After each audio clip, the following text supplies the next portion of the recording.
বর্তমান বাংলাদেশে যেই পরিবেশ চলতেছে, এই পরিবেশে আমরা মুনাফিক হয়ে মরতে পারবো, কিন্তু মুসলমান হয়ে মরতে পারবো না।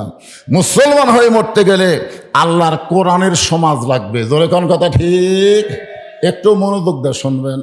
আল্লাহ রাসূল বললেন, মুনাফিকের আবাদ হবে মুসলমানের ভিতরে।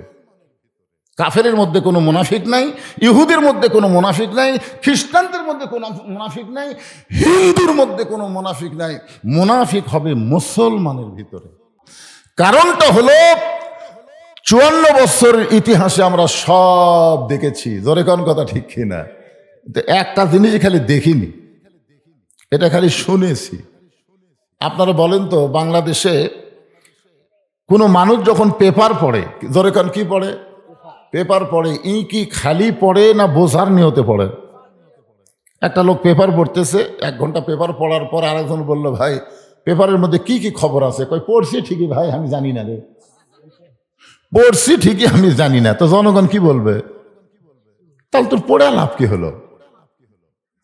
একটা লোকে বিজ্ঞাপন পড়ছে, আপনাকে এই মঠ প্রক্রিয়ার বিজ্ঞাপন পড়লো, আপনি জিজ্ঞাসা করলেন, কে রে ভাই বিজ্ঞাপন তো পড়লো, বক্তা কে কে আছে?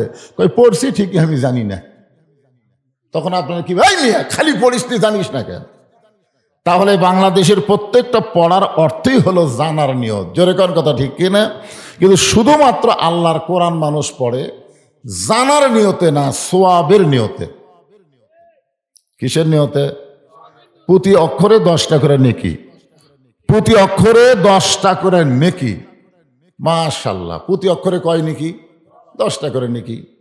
কিন্তু শুধুমাত্র 10টা করে নেকি পাওয়ার জন্যই মনে হয় আল্লাহ কোরআন নাজিল করছে নাকি?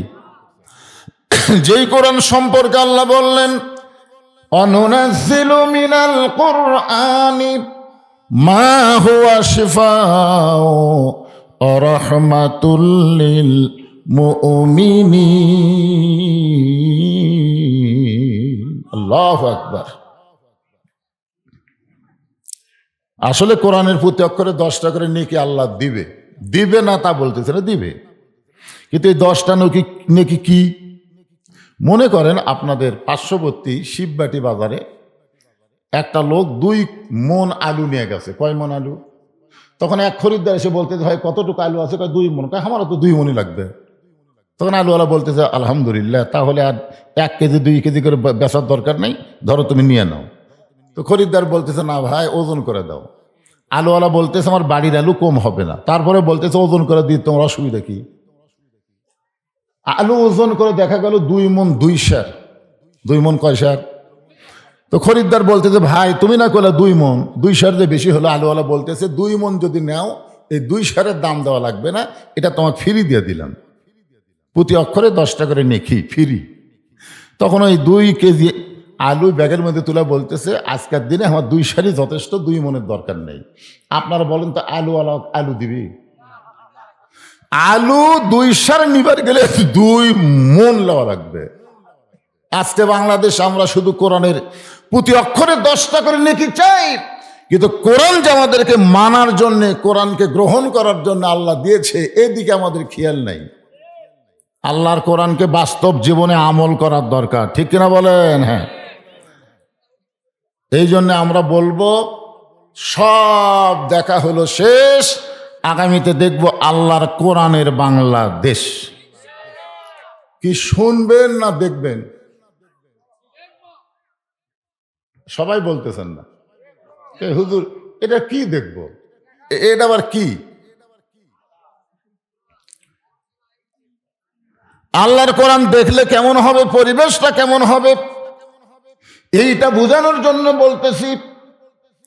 অর্ধ জাহানের খলিফা নাম হলো হযরত ওমর। বাংলাদেশের মতন 96টা দেশের খলিফা, সুবহানাল্লাহ কোন। বাংলাদেশ 96টা একত্র করলে যতটুকু এরিয়া হবে, ততটুকু এরিয়ার খলিফা হলেন হযরত ওমর। আল্লাহর কোরআন দিয়ে রাষ্ট্র চলায়, জোরে কোন সুবহানাল্লাহ। আসলে কোরআনটা দেখতে কেমন?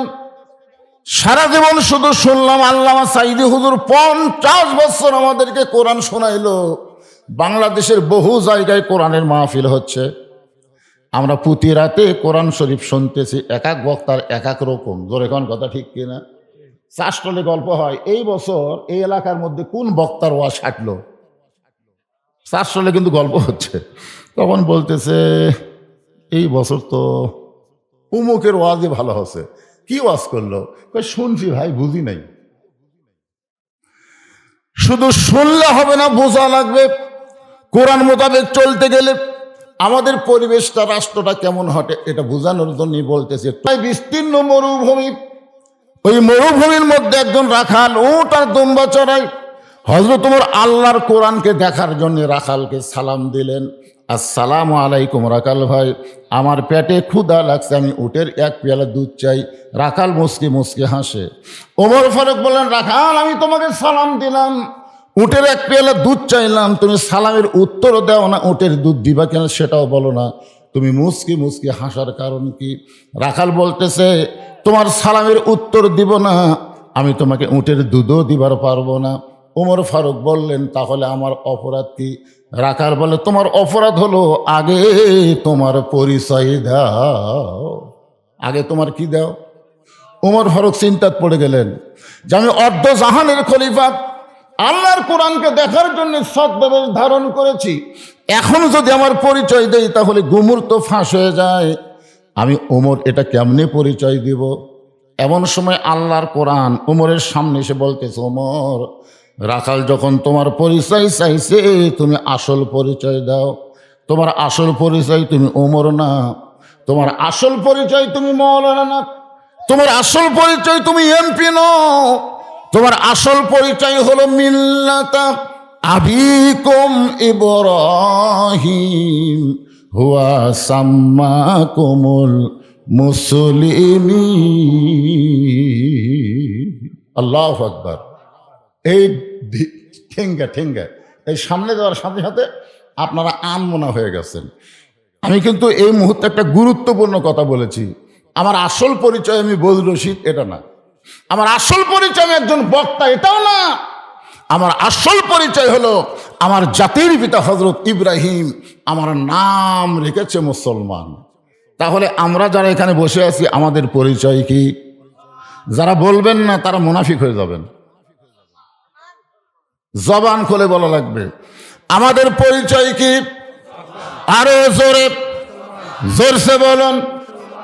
আল্লাহ কোরআনে বলেছেন মুসলমান শুধু দাবি করার বিষয় না, মুসলমান মিছিল করার বিষয় না। ওয়ালা তামুতুন্না ইল্লা ওয়া আনতুম মুসলিমুন। মুসলমান না হয়ে তোমরা কেউ মরো না। তাহলে আমরা যারা মুসলমান মুসলমান বলে পরিচয় দিলাম, আমাদের মরা লাগবে কি হয়ে? কথা কয় না। ওমর ফারুক যেই মাত্র বললেন, রাখাল আমার পরিচয় যখন শুনতে চাও, আমার পরিচয় হলো আমি একজন মুসলমান। রাখাল মুসকি মুসকি হেসে বলে, আসল না নকল? যেই বলছে আসল না নকল, ওমর ফারুক চমকে বলে, রাখাল মুসলমান তো মুসলমানই, এর মধ্যে আসল নকল কি? এই যারা আপনারা ওয়াজ শুনতেছেন, আপনাদের মধ্যে যদি কেউ মাগরিব এশার নামাজ না পড়ে ওয়াজ শোনে, আপনাদের কি মনে হয় এই আসল মুসলমান? লা সলাত লা দীন, যার নামাজ নাই তার কোনো ধর্মই নেই। লা সলাত লা ঈমান, যার নামাজ নাই তার কোনো ঈমান নাই। বাইনাল আবদি ওয়াল কুফরি তরকুস সালাত, বান্দা আর কাফেরের মধ্যে পৃথক করার জিনিসটার নামই হলো নামাজ। যারা নামাজ আদায় করলো তারা হলো আল্লাহর বান্দা, আর যারা নামাজ পড়ে নাই এরা হলো কাফের। আমি যেই বলবো বেনামাজি, আপনারা বলবেন কাফের। এ কথা কিন্তু আমার না, কথা হলো রাসূলের। তো আপনারা নবীর কথার সাথে একমত না দ্বিমত? যেই বলবো বেনামাজি, যারা নামাজ পড়েন নাই তারাও বলেন, অসুবিধা নেই। আপনি মাগরিব এশা পড়েননি, ফজর থেকে যদি শুরু করেন নিয়ত করেন, আল্লাহ আজকে নামাজের ওয়াজ শোনার পরে ফজর থেকে আমি আর নামাজ ছাড়বো না। আল্লাহ বলে যত নামাজ না পড়ার পাপ আছে নিয়ত করার সাথে সাথে আমি সব মাফ করে দিলাম। আল্লাহ পারে কি পারে না? হকুল্লাহ আর হকুল ইবাদ, বুঝলেন? হকুল্লাহ আল্লাহর হক যদি আমরা কম বেশি করি, আল্লাহর কাছে তওবা করলে আল্লাহ মাফ করে দেয়। কিন্তু হকুল ইবাদ যেটা বান্দার হক, যেরকম আমাকে একজন প্রশ্ন করতে, হুজুর কোনো ব্যক্তি যদি সুদ খায়া বুড়া বয়সে আল্লাহর কাছে তওবা করে, আল্লাহ কি তার তওবা কবুল করবি? মানে সারা জীবন সুদ খাচ্ছে, বুড়া বয়সে তখন আল্লাহর কাছে কাঁদতেছে, আল্লাহ আমি তো বহু সুদ খাচ্ছি, আল্লাহ আমি আর জীবনে সুদ খাবো না, আমি তওবা করতেছি, আল্লাহ কি তাকে মাফ করবে? আমি বললাম আল্লাহ মাফ করবে না, কিন্তু যারা সুদ দেয় তারা যদি তওবা করে আল্লাহ মাফ করবে, কিন্তু যে বেটা সুদ খাচ্ছে ওই যতই তওবা করুক আল্লাহ মাফ করবে না, যতক্ষণ পর্যন্ত তাদের কাছ থেকে সুদের টাকা লিছে তাদেরকে ফেরত না দিবে। ওদের তওবা হলো সুদের টাকা ফেরত দেওয়া। সুদের টাকা কি করা? কথা কয় না কেন? সারা জীবন ঘুষ খাচ্ছে, ওই লোকটা তওবা করতেছে, আল্লাহ আমি আর জীবনে ঘুষ খাবো না, মাফ করে দাও। আল্লাহ বলবে মাফ করা যাবে না, যাদের কাছ থেকে ঘুষ নিছিস ওদের আগে ফেরত দে, কারণ এটা হলো হকুল ইবাদ, এটা হলো বান্দার হক, আর নামাজ না পড়া হলো আল্লাহর হক। কেউ যদি নামাজ না পড়ে থাকে, আজকে যদি নিয়ত করে ফজর থেকে নামাজ ছাড়বো না, আল্লাহ সাথে সাথে মাফ করে দিবে। এই জন্য আপনারা সবাই একটু গলা খাঁকারে দেন। যেই বলবো বেনামাজি আপনার বলবেন কাফের, বেনামাজি। আচ্ছা, এত ওয়াজ করার পরও কাফের শব্দ কেন মুখে আসতেছে না? এই দেখেন, যারা বলবি না মনে করবেন এরাই বেনামাজি।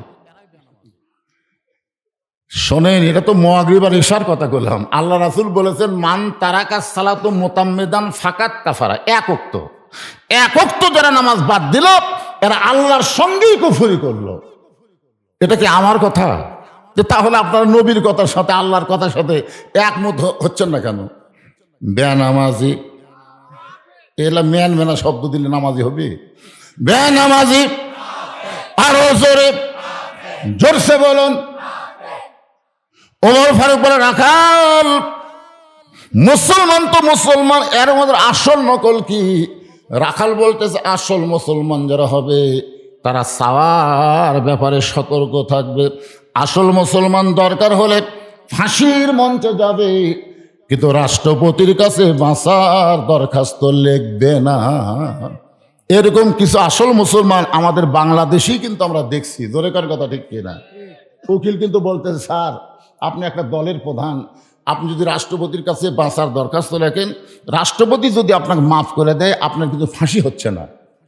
আসামি মুচকি হাসতেছে। উকিল বলেন তো হাসির কথা বললাম না। আসামি বলতেছে পাগল, তুই যে রাষ্ট্রপতির কাছে আমাকে দরখাস্ত লিখতে বলতেছি, বাংলাদেশ স্বাধীন হওয়ার পরে আমি 3 জন রাষ্ট্রপতিকে ক্ষমতার থাকা অবস্থায় মরা দেখছি। কয়টা? 3টে। একটা হলো শেখ মুজিবুর রহমান, একটা হলো শহীদ প্রেসিডেন্ট জিয়াউর রহমান, একটা হলো জিল্লুর রহমান। যারা ক্ষমতার থাকতে নিজেরাই মরে যায় তাদের কাছে কোনো ইমানদার জীবন ভিক্ষা চায় না। ধরেখান কথা ঠিক না? উকিল বলতেছে তাহলে আপনার ফাঁসি হবে। উকিল বলতেছে এই গোয়ারকি করার কারণে তাহলে আপনার ফাঁসি হবে। আসামি মুচকি হেসে বলতেছে আমার ফাঁসি হবে কিন্তু আমার মৃত্যু হবে না। উকিল কয় পাগল নাকি রে, ফাঁসি হবে তাহলে মৃত্যু হবে না, এটা কেমন কথা?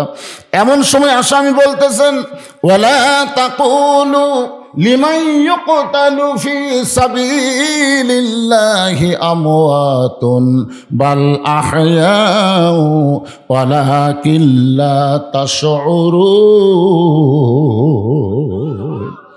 আকাশেতে লক্ষ তারা, একটা চাঁদের আলো 1000 কোটি মানুষের চাইতে একটা ওসমান হাদি ভালো। জোরে কার কথা ঠিক কিনা? আপনারা বলেন তো, এই যে ওসমান হাদি এই যে জীবন দিল, এই জীবন দেওয়ার পরে কি মরে গেল? বাংলাদেশের কত নেতা মরার পরে মাইকিং টাইকিং করে পেপারিং করে জানাজাত লোক হয় না। হায় হায়। শেখ মুজিবুর একটা কার্টুন মারাছে, শেখ মুজিবুর বলতেছে যে আমি 8টা গুলি খেলাম বারে, আমার জানাজাত 18 জন। আর ওসমান হাদি 1টা গুলি খেয়ে ওর জানাজাত লাখে লাখে মানুষ। কারণ কি? ওসমান হাদি মরে নাই, ওসমান হাদি অমর হয়ে গেছে। জোরে কান কথা ঠিক কিনা? এই 1 সপ্তাহের মধ্যে অনেক ছেলে জন্মগ্রহণ করছে যাদের অধিকাংশের নাম মায়েরা রেখেছে ওসমান হাদি। ওসমান হাদি বাচ্চার নাম রাখতেছে, ইমরিছে। আসামি বলতেছে আমার ফাঁসি হবে কিন্তু মৃত্যু হবে না, দরকার হলে জীবন দিবে, কিন্তু আল্লাহ ছাড়া অন্য কারো কাছে তারা চাবে না। কারণ প্রত্যেকটা নামাজে সূরা ফাতিহার মধ্যে স্বীকারোক্তি দিচ্ছে, ইয়া কানা আবুদু ওয়া ইয়া কানাস্তাইন। আমরা গোলামি করি কার? তাহলে আমরা হাত পাতবো কার কাছে? রাখাল বলে, পথিক তুমি সত্যি যদি মুসলমান হও তাহলে তুমি দুধ চাইছো কার কাছে? ওমর ফারুক চমকে উঠছে। চমকে ওঠার কারণ হলো আল্লাহর কোরআন। জোরে কারণ সুবহানাল্লাহ।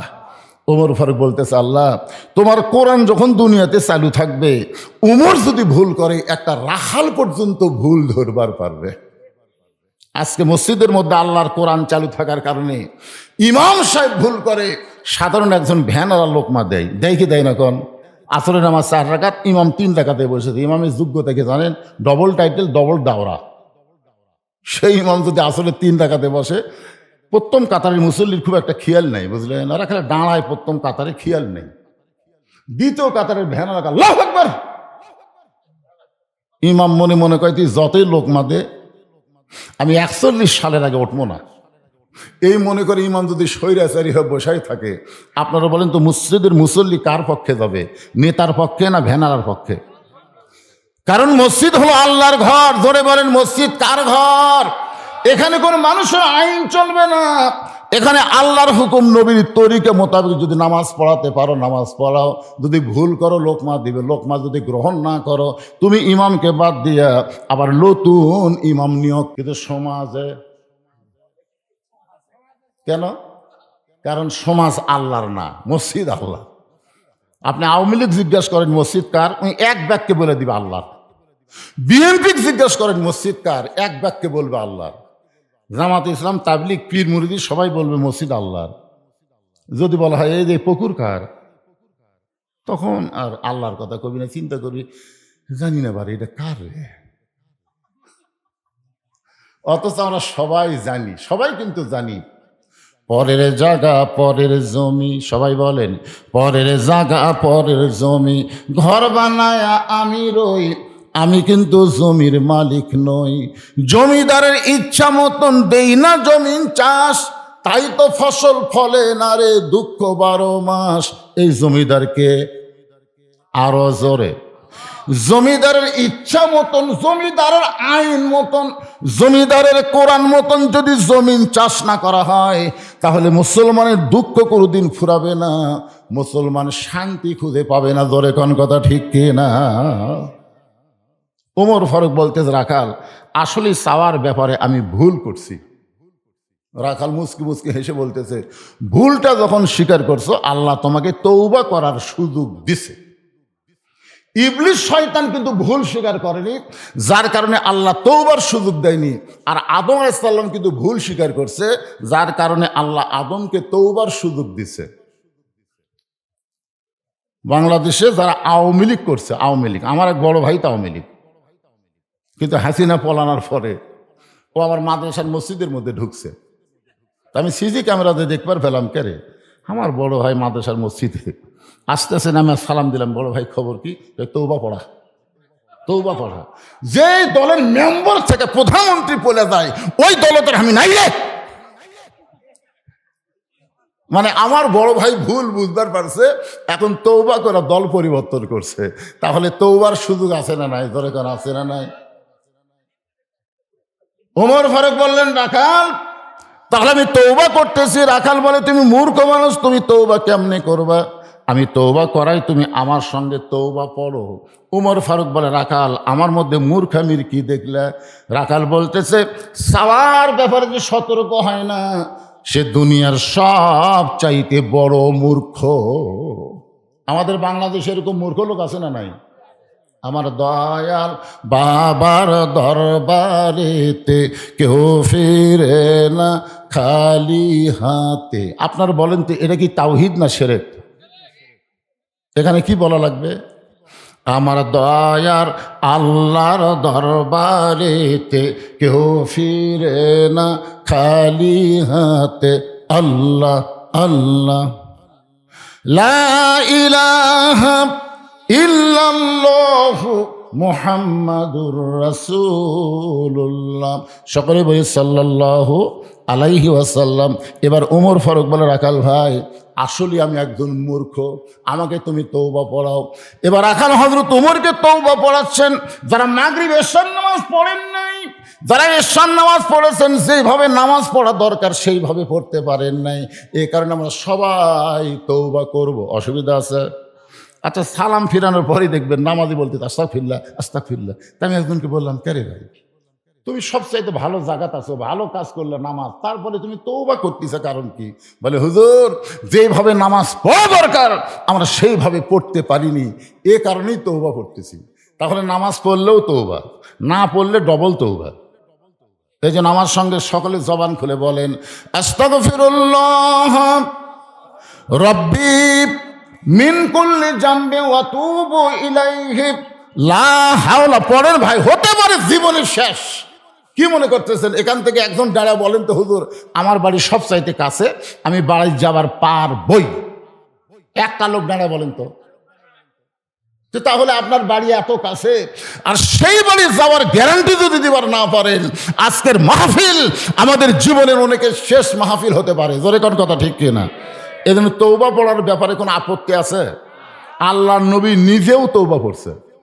সাহাবীরা বলে, হুজুর আপনার তো কোনো আগে পাশে পাপ নাই, তো আপনি তওবা পড়েন। রাসূল বললেন, আত-তায়েবু হাবিবুল্লাহ, তওবাকারী হবে আল্লাহর দোস্ত। জোরে কোন সুবহানাল্লাহ।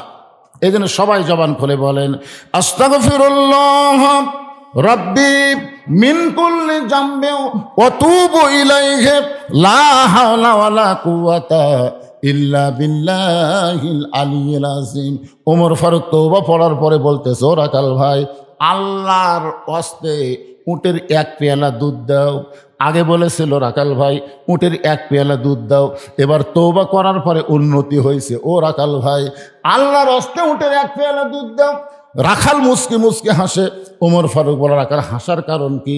বলে, হাসার কারণ হলো তওবা করার পরে তুমি আবার মুনাফিকি করলে। যেই বলছে তওবা করার পরে মুনাফিকি করলে, ওমর ফারুকের চেহারা রক্তের মতন লাল হয়ে গেছে।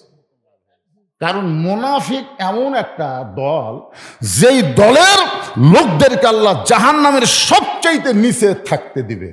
মুনাফিকের জায়গা খুঁটি হবে কথা কানে জাহান্নামের সবচাইতে নিচে। কাফেরেরা থাকবে জাহান্নামের উপরে, আর মুনাফিক থাকবে জাহান্নামের নিচে। কাফেরেরা যে পেশাব পায়খানা করবি, এটা মুনাফিক নিচে থেকে খাবি। সাহাবেরা বললেন, হুজুর এই মুনাফিক বদমাইশ এরা কোন দল থেকে বাড়াবে? কি মনে করতেছেন? আমি এক মাহফিলে বলছি, ভাই এখন মুসলমানের সাথে মুনাফিকই বেশি। এই কথা যেই বলছি সভাপতি সাহেব তো গরম, হুজুর মুসলমানের মধ্যে মুনাফিক বেশি, দলিল দেন। আমি কইলাম, সভাপতি সাহেব জুমার দিনে আপনার মসজিদে মুসল্লি কত হয়? তো বলতেছে, তাও 200 তো হবেই। আমি কইলাম, ফজরের নামাজে কত হয়? তখন কয়, ফজরের নামাজে কত হয় আমি তো জানি না। তার মানে ওই শালাও ফজর পড়ে না। তাই বললাম, আপনাদের মসজিদের মুয়াজ্জিন একা আছে, মুয়াজ্জিন সাহেব এখানে আসেন তো। আচ্ছা, ফজরের নামাজে মুসল্লি কত হয়? 4-5 জন হয় হুজুর। তাহলে জুমার নামাজে 200 হয়, ফজরে হয় 4-5 জন। মুসলমান হলো 5 জন, আর বাদ বাকি 195 হলো মুনাফিক। রাসূল বলেছেন, ফজর এবং এশার নামাজ যারা জামাতে পড়বে না তারাই মুনাফিক হবে। জোরে তো কথা কন না কেন ভাইজান? তাহলে মুনাফিকের সংখ্যা কম না বেশি? যে রাখাল বলেছে তওবা করার পরে তুমি আবার মুনাফিকি করলাম, সঙ্গে সঙ্গে ওমরের চেহারা রক্তের মতন লাল হয়ে গেছে। ওমর বলে, এ রাখাল, মুনাফিক বলার পিছনে কারণ কি? আমি যে মুনাফিক এটা কেমনে বললা? ওমর ফারুক রাখাল বলতেছেন, লিমা তাকুলু মা লা তাফআলুন। তোমার কথার সাথে অন্তরের মিল নাই। তোমার কথার সাথে অন্তরের কি নাই? ওমর ফারুক বলে, মিল নাই কেমনে? রাখাল বলতে, তুমি সত্যি করে বলো তো, আমি উটের মালিক। আমি যদি উটের মালিক হইতাম তুমি আমাকে রাখাল বললা কেন? আর যখনই তুমি আমাকে রাখাল বলছো তখন তোমার মন বলতেছে আমি উটের মালিক না। আর আল্লাহর হস্তে রাখালের কাছে চাইলেও রাখাল দিবার পারবে, যার প্রমাণ আমি নিজে বহুদিন আপনাদের বলছি। আপনার বাইকলা মাহফিল থেকে কেবল নামছি, ইতিমধ্যে এক লোক এসে হাতে চকচকে 100 টাকা দিয়ে কয়, হুজুর দোয়া করেন। তো টাকা থেকে লোভ হলো, পকেটে থেকে বললাম, কিসের দোয়া? বলে, হ্যাঁ, বইয়ের পেটে সন্তান আছে, আপনি দোয়া করবেন আল্লাহ যেন পুত্র দেয়। তখন আমি পকেট থেকে 200 টাকা বের করে দিলাম। বলে, হুজুর আমি তো টাকা চাইনি, দোয়া চাইছি। আমি বললাম, পাগলা তুই জানিস না, আমি 3 মেয়ের বাপ, আমি নিজেই 3 মেয়ের বাপ রে। আমার দোয়া দিয়ে যদি পুত্র হতো তা আল্লাহ আমাকে একটা আগে দিত। তা আমার দোয়া দিয়ে যদি আমার বইয়ের পেটে পুত্র না হয়, তোর বইয়ের পেটে হবে? তখন কয়, হুজুর তাহলে আপনি টাকা আপনি নেন, আমারটা আমাকে দেন। ওরে যে 100 টাকা দিছি মারতেছে, দৌড়ানো, কোথায় যাবি? বলে, ওই হুজুরের কাছে যাব যার বেটা ছাওয়াল আছে। আমি বললাম, কোনো হুজুরের কাছে না, কোনো পীরের কাছে না, কোনো মাজারে না, পাবার যদি চাও মালিকের কাছে চাও। জোরে বলেন, মালিককে। আরো জোরে। রাখাল বলে, পথিক সত্যি যদি আল্লাহর হস্তে উঠার 1 পেয়ালা দুধ চাও, তাহলে এখান থেকে মালিকের বাড়ি হলো 10 মাইল দূরে। ওই মালিকের দরজাত গিয়ে বলে, মালিক তোমার রাখাল উট আর দুম্বা চড়াই, তুমি যদি মালিক হুকুম দাও তাহলে রাখাল আল্লাহর হস্তে উটের 1 পেয়ালা দুধ দিবে। ওমর ফারুক বলে, রাখাল ভাই অত দূর কষ্ট করে মালিকের বাড়ি যাওয়ার দরকার নাই, বরং তোমাকে 2টা টাকা দিলাম, এই 2টা টাকার বিনিময়ে তুমি উটের 1 পেয়ালা দুধ দাও। রাখাল চিল্লায় বলে, পথিক তুমি কি হযরত ওমরকে চেনো?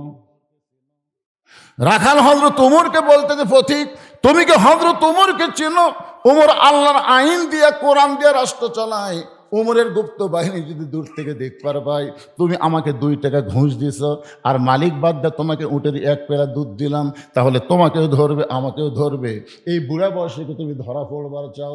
ওমর ফারুক বলে, রাখাল ভাই তাহলে চলো পাহাড়ের গুহার মধ্যে যাই, ওই গুহার মধ্যে গিয়ে গোপনে তোমাকে 2টা টাকা দিব, আর তুমি গোপনে উটের 1 পেয়ালা দুধ দিবা। ওমরের গুপ্ত বাহিনীও দেখতে পারবে না, তোমার মালিকও জানতে পারবে না। রাখাল চিল্লায় বলে, তুমি ভণ্ড, তুমি ভণ্ড, তুমি ভণ্ড। ওমর ফারুক বলে, রাখাল আমার মধ্যে ভণ্ডামির কি দেখলা? রাখাল বলে, পথিক ওমরের গুপ্ত বাহিনী যেখানে দেখতে পায় না, আমার মালিক যেখানে জানতে পারে না, সেখানে রাখালের আল্লাহ সব কিছু দেখতে পায়। লিল্লাহে তাকবীর। সঙ্গে সঙ্গে ওমর ফারুক মারছে দৌড়।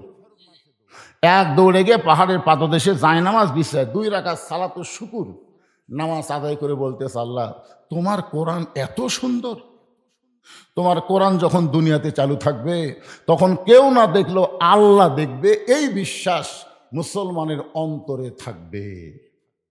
কেউ না দেখলেও কে দেখে?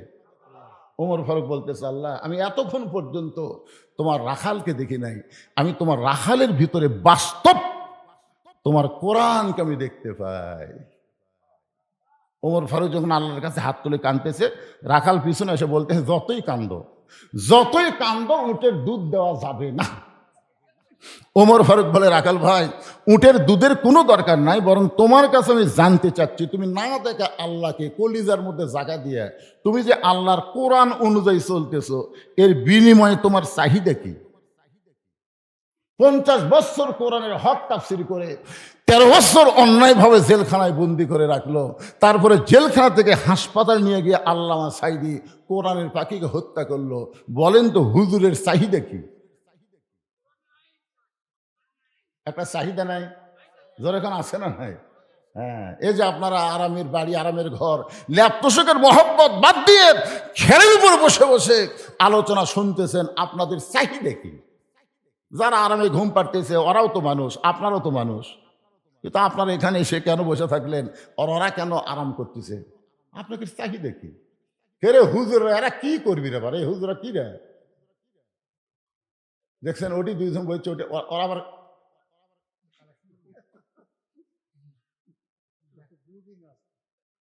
না না আর কেউ আছে নাকি? তোরা জানাজা না হোক চড়া বুবকা বাবা।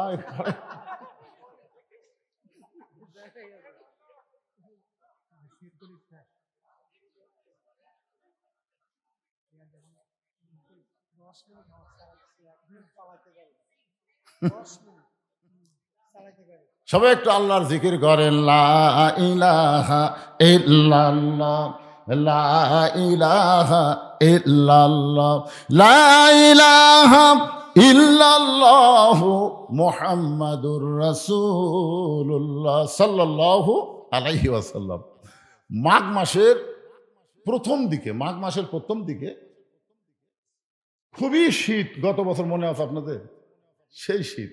তো আমি আর মাদ্রাসার আঙ্গিনার চেয়ারিলে বসে আছি, রোদ পোহাচ্ছি। ইতিমধ্যে পড়তে পড়তে একটা বাচ্চা বের হয়ে আসলো।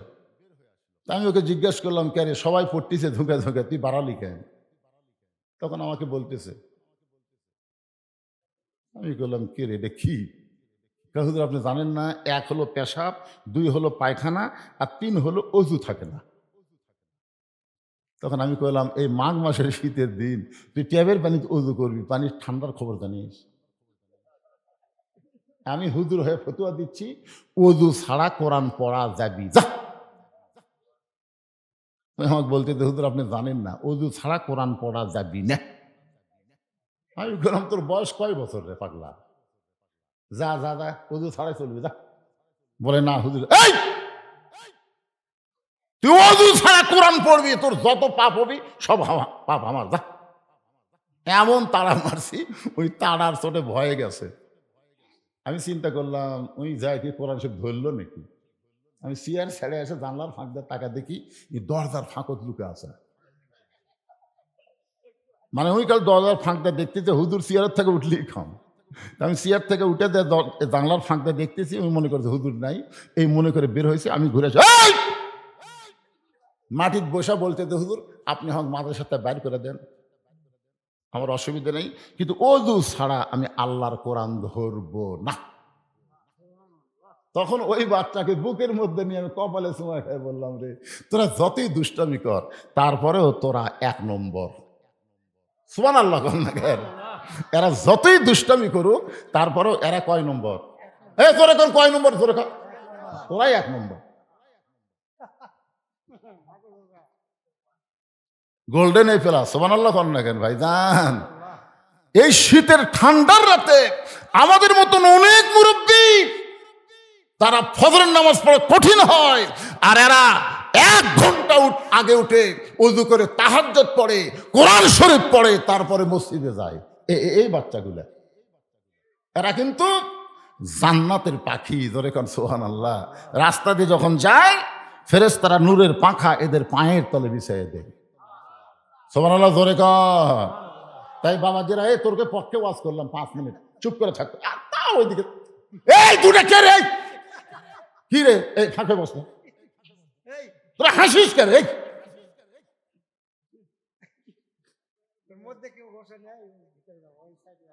এমনি তো আজকে মানুষ কম। আপনাকে মঠ পুকুরে যতদিন মাহফিল করছি, আজকে প্যান্ডেল ভরেনি, মাথা গরম হয়ে গেছে আমার, বুঝলেন?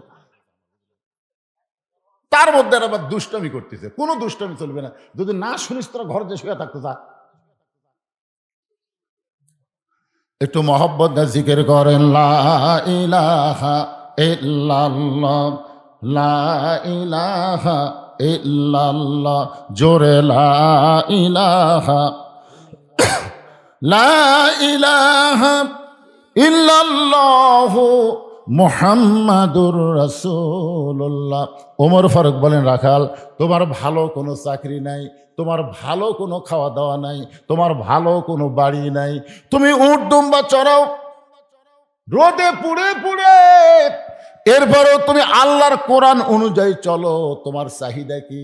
রাখাল চোখের পানি বের করে বলে, পথিক আমার চাহিদার কথা যখন শুনতে চাও তাহলে শোনো। আমার চাহিদা হলো রব্বানা, সবাই পড়েন, রব্বানা আতিনা ফিদ দুনিয়া হাসানাতাও ওয়া ফিল আখিরাতি হাসানা ওয়া কিনা আযাবান্নার।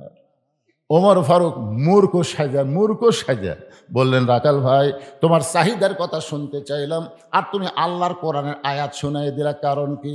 রাখাল বলে, পথিক তুমি আসলেই মূর্খ। এই আয়াতের মাধ্যমে আমি 2টা চাহিদার কথা বললাম। একটা চাহিদা হলো আতিনা ফিদ দুনিয়া হাসানা, আর একটা চাহিদা হলো অফিল আখিরাতি হাসানা।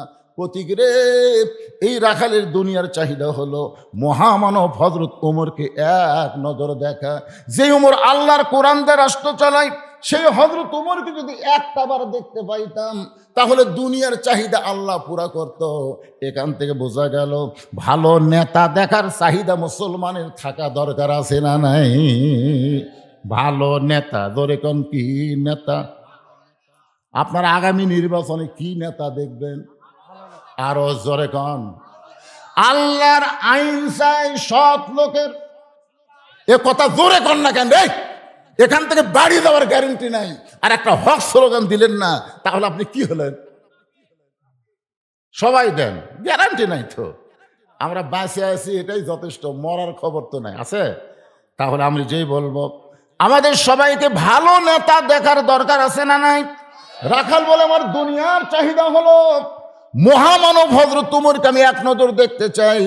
এই জন্যই দেখবো যে উমর আল্লাহর কোরআন দিয়ে রাষ্ট্র চল। আমার মতন না দেখা আল্লাহকে রাখাল কলিজার মধ্যে জায়গা দিয়ে আল্লাহর কোরআন মানতেছে, সেই হযরত উমরকে যদি একটাবার দেখতে পাইতাম তাহলে দুনিয়ার চাহিদা আল্লাহ আমার পুরা করত।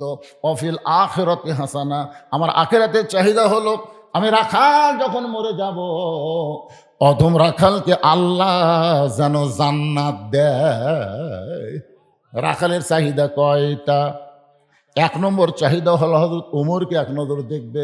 দুই নম্বর চাহিদা হলো মরে যাওয়ার পরে আল্লাহ যেন রাখালকে জান্নাত দেয়। সঙ্গে সঙ্গে হযরত উমর রাখালের হাতটা ধরলো। আমার দিকে তাকায় দেখেন, এভাবে খপ করে রাখালের হাতটা ধরে তিনবার চুমা খায় বলে, রাখাল ভাই তোমার দুই নম্বর চাহিদা আল্লাহ পুরা করছে। পুরা করবে না, পুরা করছে। তোমার দুই নম্বর চাহিদা আল্লাহ পুরা করছে। এই দুনিয়া থেকে বিদায় নেওয়ার সঙ্গে সঙ্গে আল্লাহ তাআলা তোমার জন্য 8টা জান্নাতের দরজা খুলে দিবে। আপনারা সুবহানাল্লাহ করলেন, কিন্তু রাখাল সুবহানাল্লাহ পায় না। ওমর ফারুক বলে, রাখাল মরার সঙ্গে সঙ্গে আল্লাহ তোমাকে জান্নাত দিবে। রাখাল সুবহানাল্লাহ কয় না। ওমর ফারুক বলে, রাখাল এই দুনিয়া ছাড়ার সঙ্গে সঙ্গে আল্লাহ তোমাকে জান্নাত দিবে। রাখাল সুবহানাল্লাহ কয় না। ওমর ফারুক বললেন, ও আমার কথা তোমার পছন্দ হচ্ছে না? তাহলে আল্লাহ বলেছেন, ইন্নাল্লাযীনা ক্বালু রাব্বুনাল্লাহু সুম্মা ইসতাকামু তাতানাজ্জালু আলাইহিমুল মালাইকা আল্লা তাখাফু ওয়া লা তাহজানু ওয়া আবশিরু বিল জান্নাহ। এরপরেও রাখাল সুবহানাল্লাহ পায় না। ওমর ফারুক বলে, কে রে রাখাল, এই আমার কথা কি তোর বিশ্বাস হয় না? মরার সঙ্গে সঙ্গে আল্লাহ তোরে জান্নাত দেবে, তুই সুবহানাল্লাহ কোস না কেন? রাখাল মুচকি মুচকি হাসে বলতেছে, ভাইজান মরার পরে জান্নাতের কথা ভালোই বলতেছো, কিন্তু বেঁচে থাকতে হযরত উমরকে দেখা যাবে, সেই কথা বলতে তোমার কোন জায়গাত বাজে? টাকা দিল 10, বেহেশত ফসাফস, এই বাকি ওয়াজ সব বক্তাই করার পরে করা পারে না। দুসরে একটা বক্তা আছে মিলেনি, খালি মিলে দেয়। টাকা দিল 20, বেস্ত দিয়ে 20, টাকা দিল 10, বেস্ত ফসা ফস, মানে মিলে দেয়।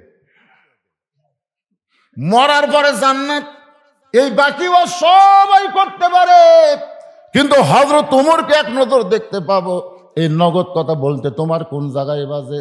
ওমর ফারুক চিন্তায় পড়ে গেলেন, যে রাখাল আমাকে তওবা পড়াইছে, যে রাখাল আমাকে মুনাফিক কইছে, যে রাখাল আমাকে ভণ্ড কইছে, এখন যদি বলি আমি উমর, বলাও সারা, রাখাল হার্ট ফেল করে মরাও সারা। উমর যে রাস্তা দিয়া যায়, ওই রাস্তা দিয়া শয়তান কয়দিন যায় না?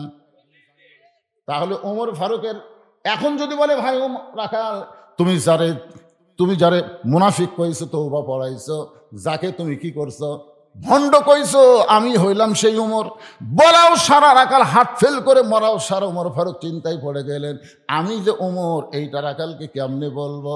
এমন সময় আল্লাহর কোরআন বলতেছেন, উদউ ইলা সাবিলি রাব্বিকা বিল হিকমাহ।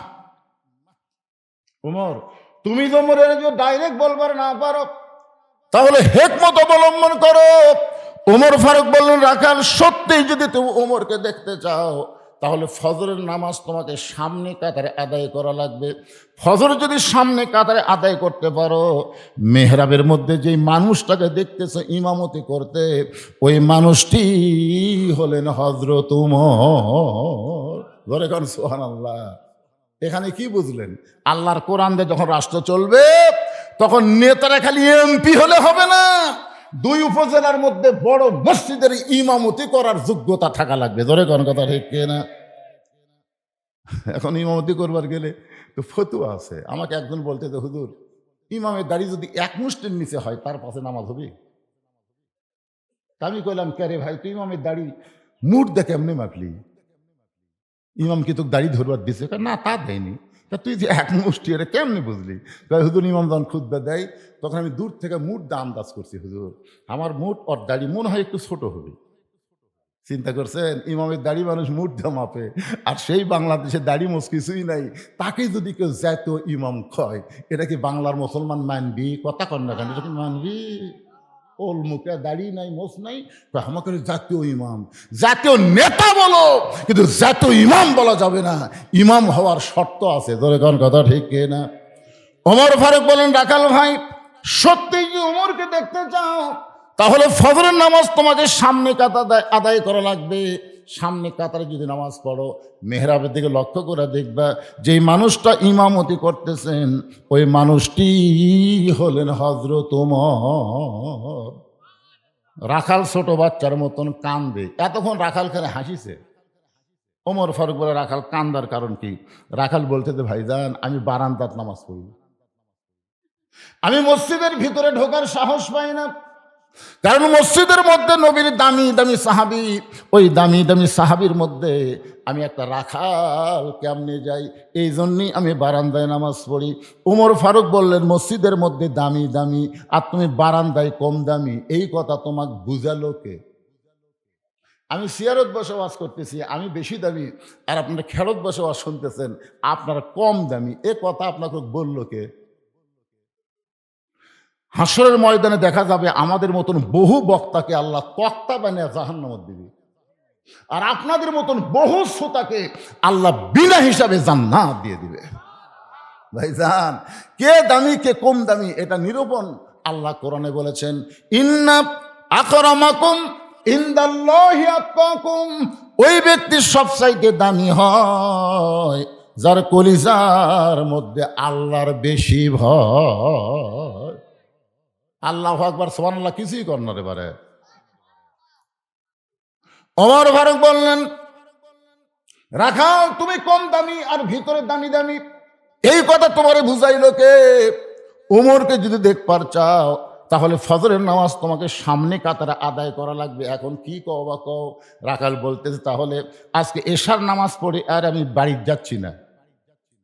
আজকে এশার নামাজ পড়ে আমি কোথায় যাচ্ছি না? ওমর ফারুক বললেন, কেন?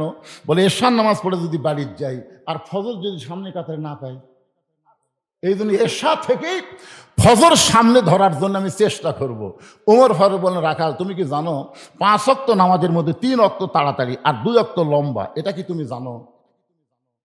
আপনারা বলেন তো, আসর কিছুক্ষণ পরে, মাগরিব কিছুক্ষণ পরে, এশা, এই 3 ওয়াক্ত তাড়াতাড়ি না? কিন্তু এশা থেকে ফজর, ফজর থেকে জোহর, এই 2 ওয়াক্তর মাঝখানে একটু লম্বা সময় আছে না নাই? আপনারা বলেন তো কেন? ফজর থেকে জোহর আল্লাহ লম্বা সময় দিল। এই লম্বা সময়ের মধ্যে আপনি চাকরি করবেন, ব্যবসা করবেন, বাণিজ্য করবেন, খেতে খামারে কাজ কাম করবেন। এইগুলো কাজ কাম করতে গিয়ে আপনার দেহের মধ্যে যে ক্ষয় হবে, এশা থেকে ফজর আল্লাহ লম্বা সময় দিল। এই লম্বা সময়ের মধ্যে যদি আপনার ঘুমায় যান, ওই ক্ষয়টা আল্লাহ ঘুমের মাধ্যমে পুরা করে দিবে। তাহলে এশা থেকে ফজর সামনে কাতারে ধরবা, যদি তোমার চোখে ঘুম ধরে। রাখাল বলছে, ঘুম যদি ধরে তাহলে মসজিদের মধ্যেই ঘুমায় যাব। যেই বলছে মসজিদের মধ্যে ঘুমাবো, ওমর ফারুকের কপাল রক্তের মতন লাল হয়ে গেছে। যাই রাখালেই মসজিদের মধ্যে ঘুম পাড়ার দলিল দে। তুই যে মসজিদের মধ্যে ঘুম পাড়িয়ে, তার একটা দলিল থাকা লাগবে না? ঘুম পাড়া তো দূরের কথা, জোহরের নামাজ পড়া সবাই চলে গেছে, এরা 3 জন 4 ফ্যান দিয়ে গল্প করতেছে। 1-1 ঘন্টা হয় গল্প ছাড়ে না। ফেরেশতারা বলতেছে, আল্লাহ সবাই চলে গেল, এরা যে 3 জন 4 ফ্যানটা গল্প করতেছে, কি রেজাল্ট কি? আল্লাহ বলতেছে, এই গল্প করার সময় মাথার উপর যে ফ্যান ঘুরিছে, এই ফ্যানের কারেন্টের বিল এই 3 জন আলাদাভাবে না দেওয়া পর্যন্ত এরা জান্নাতে যাওয়ার পারবে না। কারণ মসজিদ আর বাপের ঘর না, ইচ্ছা মতো ফ্যান ঘুরাবি। কথা কর না কেন? তোমার বাপের ঘর? ছোটবেলাতে আমরা দেখছি, ছোটবেলা কেউ যদি কাঁচা পেঁয়াজ খায়, কাঁচা রসুন খায়, মসজিদে নামাজ পড়তে আসে মুরব্বীরা, কি রে, এই তোর মুখ দিয়ে পিঁয়াজ পিঁয়াজ গন্ধ আসে, রসুন গন্ধ আসে, জানিস না? রসুন পেঁয়াজের গন্ধ ফেরেশতারা সহ্য করতে পারে না। আমরা ছোটবেলায় দেখছি কাঁচা পেঁয়াজ খেয়ে পান্তা খায়, পান্তা বুঝি কলমল করে পান্তা খাবে দুপুরে গরমের দিন, পান্তা খেয়ে মসজিদের গাছ, ওর মুখ দেখার হাওয়া করে পেঁয়াজের গন্ধ, মুরব্বীরা কুনা মারা খেতে দিছে। কি দিন আসিল রে। আর এখন মসজিদের মধ্যে পেঁয়াজ কুটতিছে, এখন মসজিদের মধ্যে পেঁয়াজ কুটে মুড়ি মাখতিছে, মানে মসজিদ আর বাপের ঘর। একটু মনোযোগ দেবেন, মসজিদের গুরুত্ব আছে না নাই? ওমর ফারুক বললেন, রাখাল আজানের গুরুত্ব দিও। 5 ওয়াক্ত নামাজের মধ্যে সবচাইতে গুরুত্বপূর্ণ আজান হলো ফজরের আজান। আপনারা বলেন তো 5 ওয়াক্ত নামাজের আজানের মধ্যে সবচাইতে গুরুত্বপূর্ণ আজানের নাম কি? ফজরের আজানে একই শব্দ 2 বার বেশি কয়, যেটা অন্য কোনো নামাজের আজানের মধ্যে নাই। এরা যুবকেরা, তোমরা যারা বসে আছো, এটা তোমরা শুনবার পাও। যুবকদের বলতেছে, এরা তো রাত 1টা পর্যন্ত ফেসবুক চালায়, আসল টাইমে এরা চেতন নেই। আসসালাতু খায়রুম মিনান নাওম, ঘুম হইতে নামাজ অতি উত্তম। ওমর ফারুক বলেন, রাখাল আজানের গুরুত্ব দিও। এতদিন রাখাল নামাজ পড়েছে বারান্দায়, কিন্তু আজকে নামাজ পড়বে কোন জায়গায়? সামনে কাতারে। যেই মাত্র মুয়াজ্জিন আজান দিয়েছে, আজান শোনার সঙ্গে সঙ্গেই পবিত্র হয়ে মসজিদ দিকে রওনা দিয়েছে। বারান্দায় গিয়ে বলতেছে, রে বারান্দা, মনে কষ্ট লেস না, শুধুমাত্র দেখার জন্য আজকে ভিতরে ঢুকতেছি। বারান্দা বলতেছে, কষ্ট লেস না, আগামীকাল থেকে আবার বারান্দাতেই পড়বো, কারণ বারান্দা পড়ার একটা মজাই আলাদা, শেষে এসে আগে যাওয়া যায়। দেখবেন আপনাদের মঠপুকুরের কতগুলো মুসল্লি, এরা কিন্তু সবসময় বারান্দাতে থাকে, কারণ এরা শেষে আসবি আগে যাবি, এরকম আছে না নাই? যেরকম আছে না নাই? রাখাল আজকে মসজিদের মধ্যে ঢুকতেছে। আল্লাহর ঘর মসজিদের মধ্যে ঢুকতে গেলে ডান পায়ে ঢোকা লাগবে। জোরে বলেন, কোন পা? শুধু ডান পায়ে ঢুকলে হবে না, জবান খুলে একটা দোয়াও পড়া লাগবে। সবাই পড়েন, আল্লাহুম্মা আফতাহ আলী আবওয়াবা রহমাতিক। এই দোয়াটা পড়ে রাখাল ডান পায়ে মসজিদের মধ্যে যেই মাত্র ঢুকে সামনে কাতারে যাবার চায়, প্রত্যেকটা সাহাবী নড়ে সরে রাখালকে যাওয়ার রাস্তা করে দেয়। রাখাল মনে মনে কয়, আল্লাহ, এতদিন বারান্দার থেকে ভাবলাম কি, আজকে ভিতরে এসে দেখতেছি কি। এতদিন বারান থাকতে মনে করলাম এরা দামি দামি সাহাবী, আজকে ভিতরে ঢুকে দেখতেছি এরাও জাহামুতাই। আমি সামনে যাওয়ার চাইলে কেউ নিষেধ করে না, বরং লড়ে সরে আমাকে যাওয়ার রাস্তা করে দেয়। এটা কিন্তু ভিতরে না ঢুকলে বোঝা যাবে না। এসপি সাহেব সামনে কাতারে দাঁড়ায় দেখে একটা মুসল্লি লাগবে, হচ্ছে না, একটা মুসল্লি নাই। কাতার পুরা করতে কয়জন লাগবে? একজন। এসপি তাকায় দেখে মসজিদের দরজা চৌকিদার খাড়া হয়ে আছে। এসপি ডাকতেছে, আয় আয়। চৌকিদার বলে, না স্যার, আপনি এসপি, আমি চৌকিদার। এসপি বলতেছে, পাগলা, ওটা বাইরের কথা, তুই চৌকিদার আমি এসপি, এটা বাইরের কথা, ভিতরের কথা আয়। চৌকিদার আসবার চায় না, এসপি কাতার ছাড়ে যায়, চৌকিদার হাত ধরে, এ তো ডাকি, তুই যাস না। এক টানে ভিতরে নিয়ে সামনে কাতারে। চৌকিদার ভয়ে ভয়ে পিছনে দাঁড়ায়।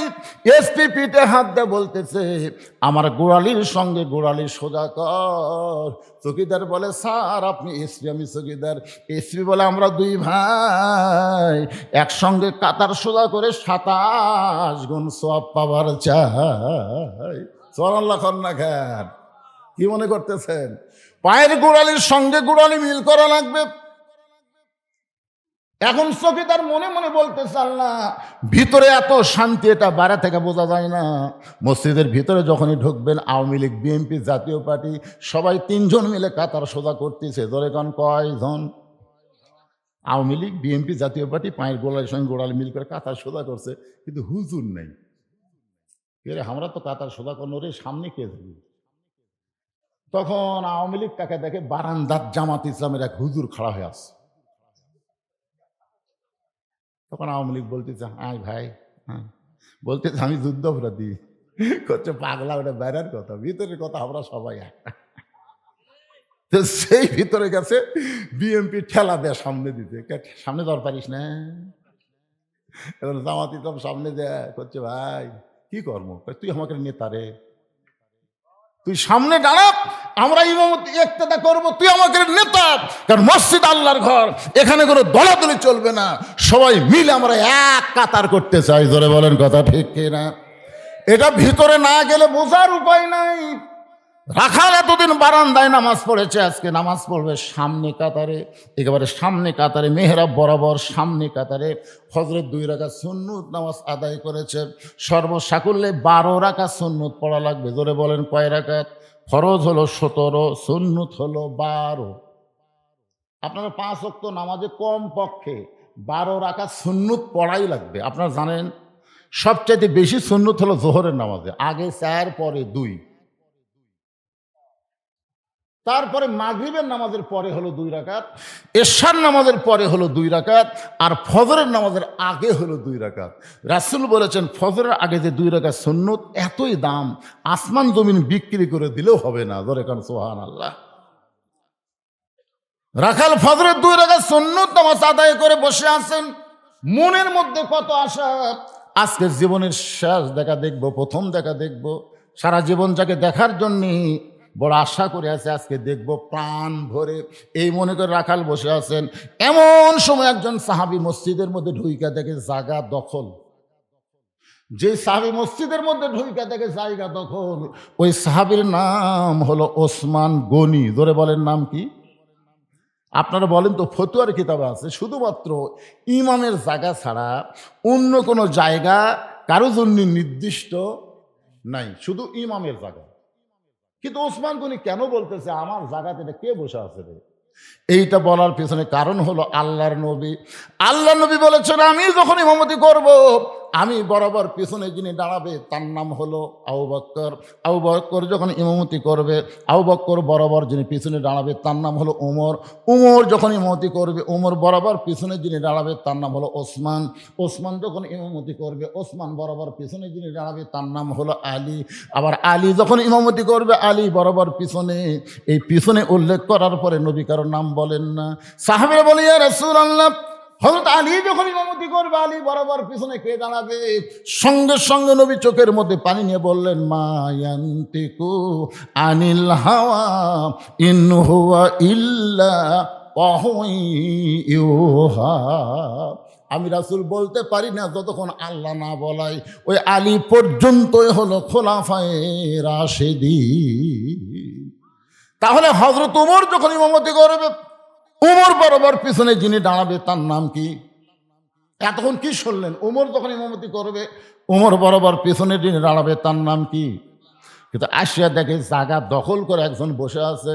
আল্লাহ রাসূল বলেছেন, আল হায়াউন ওসমান, আমার সমস্ত সাহাবীর মধ্যে সবচাইতে শরম বেশি যার, তার নাম হলো ওসমান। শরম যার বেশি, সে কিন্তু নরমও বেশি। ধরে কারণ ঠিক কিনা? চিন্তা করতেছে, বসেই যখন আছে, কাছে এসে দেখে রাখালের পাশে একটা ফাঁকা জায়গা। ওই ফাঁকা জায়গার মধ্যে ওসমান গনি 2 রাকাত সুন্নত নামাজ আদায় করে 3বার রাখালের দিকে তাকাইছে, কারণ কোনোদিন দেখে নাই, আজকে প্রথম দেখতেছে এই লোকটা কে রে। একবার দেখে মন ভরেনি, আরেকবার দেখেছে, 3য়বার যেই মাত্র তাকাছে, বারবার আমার দিকে তাকাস কেন মিয়া? কারণ মূর্খ মানুষের দিকে যদি আপনি বারবার তাকান, উনি কিন্তু খেপে যাবে। ধরে কোন কথা ঠিক কিনা? রাখাল কি শিক্ষিত না মূর্খ? বারবার আমার দিকে তাকাস কেন মিয়া? সঙ্গে সঙ্গে ওসমান গনি দাঁড়িয়ে থরথর করে কাঁপতেছে আর বলে, ভাইজান, শুধু আপনাকে দেখার জন্য 3বার তাকাইছি, কোনোদিন আপনাকে দেখি নাই, আজকে প্রথম দেখতেছি। এত গরম হলেন, আপনার পরিচয় কি? বলতেছে, আমার পরিচয় হলো আমি একজন রাখাল। যেই বলেছে আমি একজন রাখাল, ওসমান গনি মুচকি মুচকি হাসতেছে। মুচকি মুচকি হাসার কারণ হলো, রাখাল যারা হবে এদের ভাষা নরম হলে হবে না, রাখালের ভাষা গরম হওয়া লাগবে। সুবহানাল্লাহ খান না কেন? গরম হওয়ার পিছনে কারণ হলো, আল্লাহ রাসূল বলেছেন, প্রত্যেকটা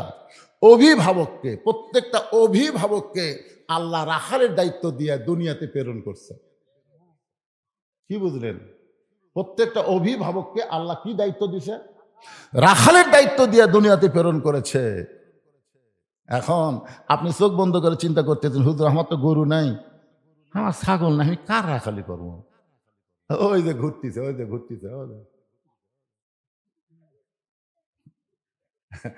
ওরা কি মাটি ফাটে এরা জন্ম লিছে?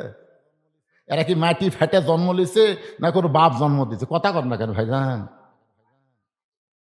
তো রাখালি করেননি তো, যার কারণে তারা ঘুরতেছে। আপনি চোখ বন্ধ করে দেখেন আছে, আমি চোখ বন্ধ করে দেখি 50 বছরের একটা গাভী আছে, 22 বছরের একটা আড়িয়া আছে, 17 বছরের একটা বকনা আছে। গাভী হচ্ছে বউ, আড়িয়া হচ্ছে বেটা, আর বকনা হচ্ছে বেটি। এই তিনটার উপর আপনাদের রাখালি করার দরকার আছে না নাই? দরকার আছে না নাই?